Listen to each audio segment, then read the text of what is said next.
जा रहे हो, बाती लगाई है आपने मंदिर के अंदर, तो कुछ देर बैठिए, कुछ देर स्मरण करिए। हमारे यहां तो यहां तक कहा गया है कि किसी मुर्दे को अगर जलाया भी जाता है तो कपाल क्रिया तक रुकना पड़ता है कि थोड़ा रुकिए, कोई पीछे से आकर कुछ कर ना जाए। दीप जलाएं, थोड़ी देर रुकिए। और दीप का भी नियम है महाराज, दीप का भी नियम है। दिए में जो फूल बत्ती लगती है, गोल बत्ती लगती है, गोल वाली, ये बत्ती हमेशा कोई विष्णु भगवान की पूजन कर रहे हो, शिव जी की पूजन कर रहे हो, कोई अन्य देवता का अगर आप स्मरण कर रहे हो तो गोल बत्ती लगाई जाती है। भगवान के मंदिर में पूजन कर रहे हो तो गोल बत्ती लगाएं। लंबी बत्ती, लंबी वाली जो बत्ती होती है, लक्ष्मी की पूजन में, देवी पूजन में, जितनी भी माताओं की आप पूजन करोगे, जितनी भी देवियों का आप स्मरण करोगे, उसमें लंबी बत्ती का प्रमाण है। पितरों की पूजन में लंबी बत्ती का प्रमाण है। पितरों को कभी गोल बत्ती नहीं लगती। आप मटके के पास में, परिंदे के पास में, जल के पात्र के पास में कोई भी अगर दिया लगाएंगे तो वहां गोल बत्ती रखकर लगाएंगे तो घर में लक्ष्मी नहीं टिकेगी। कई लोग कहते हैं कि परिंदे के पास, मटके के पास में, पानी के स्रोत के पास में जहां जल भरते हैं, हंडा रखते हैं, टंकी रखते हैं, वहां पर मटके के पास बत्ती लगाओ, दिया लगाओ, पितर शांत रहेंगे। तो पितरों को शांत करो, मना नहीं है, पर दिया लगाने का नियम है कि पितरों को अगर आप दिया लगा रही हो मटके के पास, परिंदे के पास, या अमावस्या के दिन पितरों के लिए अगर दीप लगा रही हो तो गोल बत्ती अगर लगाओगी तो कार्य कभी सफल नहीं होगा। धन आएगा जाएगा, टिकेगा नहीं। इसलिए पितरों के लिए अगर दिया लगाना है, पूर्वजों के लिए दिया लगाना है, पितरों के लिए अगर दीप लगाना है तो लंबी बत्ती लगाइए, लंबी बत्ती। महाराज, लंबी बत्ती का प्रमाण हमारे यहां शास्त्र का, गोल बत्ती का प्रमाण। और सुंदर चरित्र कहा, यदि आपके जीवन में बहुत ज्यादा लक्ष्मी से तकलीफ है, कष्ट बहुत ज्यादा है, या इसलिए शायद कहा जाता है कि भगवान को सर्वश्रेष्ठ कौन सा चंदन अच्छा लगता है। आपको पहले भी कथा में कहा, आगरा की कथा अगर किसी ने सुनी होगी तो उसमें वर्णन किया। भगवान को सर्वश्रेष्ठ चंदन कौन सा, भगवान को सर्वश्रेष्ठ चंदन कौन सा प्रिय है, वो कौन सा चंदन है जो भगवान विष्णु को लगाएं, राम को लगाएं, कृष्ण को लगाएं, वो कौन सा चंदन है जो श्री हरि को लगाया जाए। तो जीते जी भगवान विष्णु एक बार गले लगाते हैं, उसको कहते हैं हरि चंदन। कौन सा चंदन है? हरि चंदन। हरि चंदन बाजार में नहीं मिलेगा, हरि चंदन आपको बनाना पड़ेगा। कैसे बनाना है? तुलसी जब सूख जाए उसकी जड़ को निकाल लिया जाए, वो जड़ को पानी में धो लिया जाए, धोने के बाद उसको सिलवट्टे पर, पत्थर पर घिसा जाए और घिसकर उसमें थोड़ा सा कुंकू, रोली डालकर तैयार कर कर जो भगवान विष्णु के मस्तक पर, कृष्ण राम के मस्तक पर लगा देते हैं और उसकी एक बिंदी अपने हृदय पे लगा लेते हैं। जीते जी भगवान एक बार उसको गले लगाते ही हैं। हरि चंदन प्रियता। जैसे शिव महापुराण में रुद्र चंदन का भाव है, शिव महापुराण में रुद्र चंदन का प्रमाण दिया जाता है। अगर आपने लिंग पुराण पढ़ी हो तो उसका 5वां स्कंद अवश्य पढ़िएगा महाराज। और शिव महापुराण अगर पढ़ रहे हो तो उसका कुमार खंड पढ़िएगा, जिसमें रुद्र चंदन का प्रमाण है। रुद्र चंदन कैसा, रुद्र चंदन का प्रमाण कैसा? तो महाराज कहा, चंदन घिसकर, पीला चंदन घिसकर उस चंदन को 3 मुखी रुद्राक्ष पर लपेट लिया जाता। 3 मुखी रुद्राक्ष पर उस चंदन को लपेटा जाता। लपेटोगे उसके बाद उसको ऐसा गोल करोगे तो एकदम चिकना हो जाए, एकदम चिकना, ठीक है, एकदम चिकना हो जाए।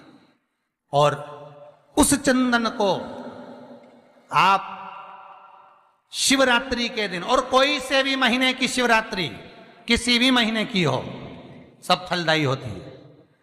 अगर आप पंचांग में देखेंगे तो शिवरात्रि लिखी हुई आती है, हर महीने शिवरात्रि पड़ती है। किसी भी महीने की शिवरात्रि पर रुद्र चंदन अर्थात जो चंदन का आपने 3 मुखी रुद्राक्ष में लेपन करा है, उसका गोला बनाया है, वो चंदन अच्छा मोटा मोटा कर लेना, अच्छा बढ़िया, ऐसा नहीं कि थोड़ा बहुत ही लगाओ, पूरा रुद्राक्ष दिखना नहीं चाहिए, पूरा लपेट कर उसको शंकर के शिवलिंग पर ले जाकर रख दीजिए और फिर धीरे धीरे शंकर भगवान का जल अभिषेक करना प्रारंभ कर दीजिए। वो चंदन पूरा धीरे धीरे शंकर के शिवलिंग पर डलना चाहिए। शंकर के मूल मंत्र श्री शिवाय नमस्तुभ्यम का जाप करिए। यह कहलाता है रुद्र चंदन। इस चंदन के अभिषेक से महाराज जो काम नहीं होता आप कर कर उस कार्य को प्राप्त कर सकते हो, सिद्ध कर सकते हो। रुद्र चंदन, हरि चंदन, रुद्र चंदन, ये वो चंदन है जो जीवन का सुख प्रदान करने वाले, हरि तत्व देने। मंगल है, राहु है, केतु है, दशा बेकार चल रही है, लक्ष्मी नहीं आ रही, कष्ट बहुत है, फैक्ट्रियां नहीं चल रही, कहीं मत जाओ, मेरे शिव की शरण में जाकर एक बार शिव महापुराण को पूरी सुनो।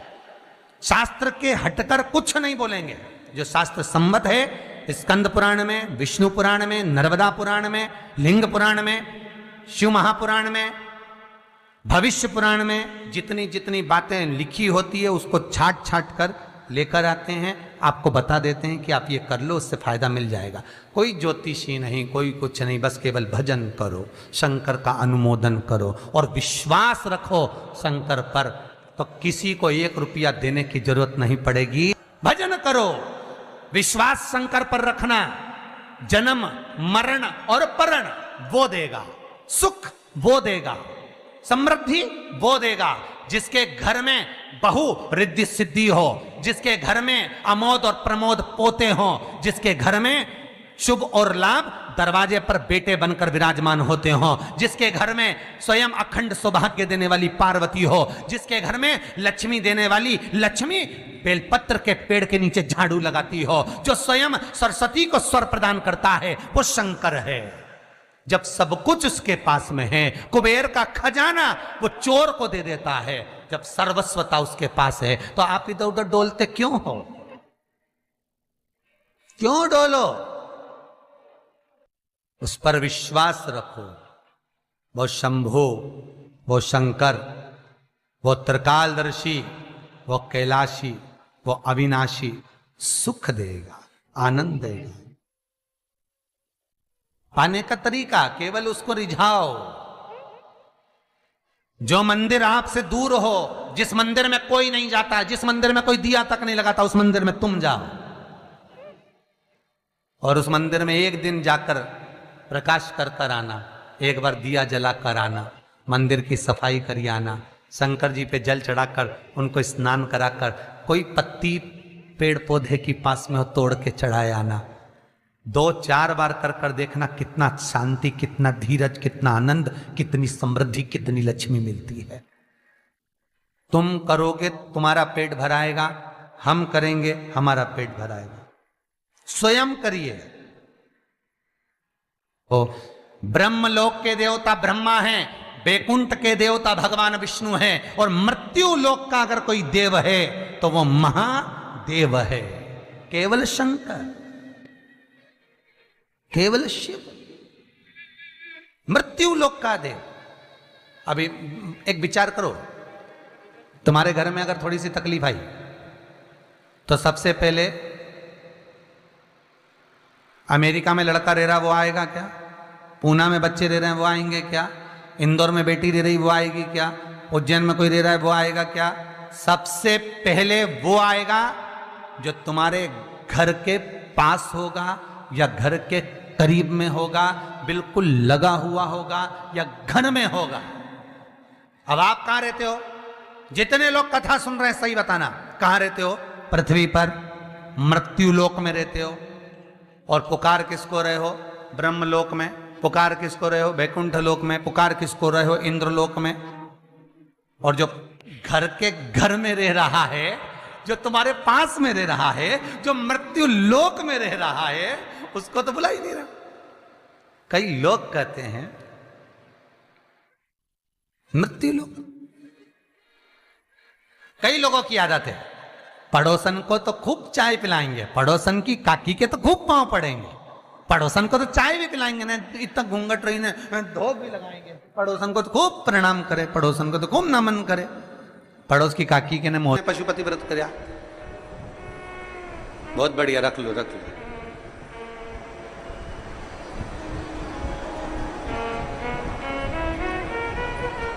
कई व्रत करने वाली माताएं, मेरी जीजी, मेरे जीजा, मेरी बेटियां, मेरे बेटे ऐसे हैं जिनका बाबा ने सुन भी लिया, और कई ऐसे भी हैं जिन्होंने 1 व्रत, 2 व्रत, 3 व्रत करे होंगे और बाबा नहीं भी सुने।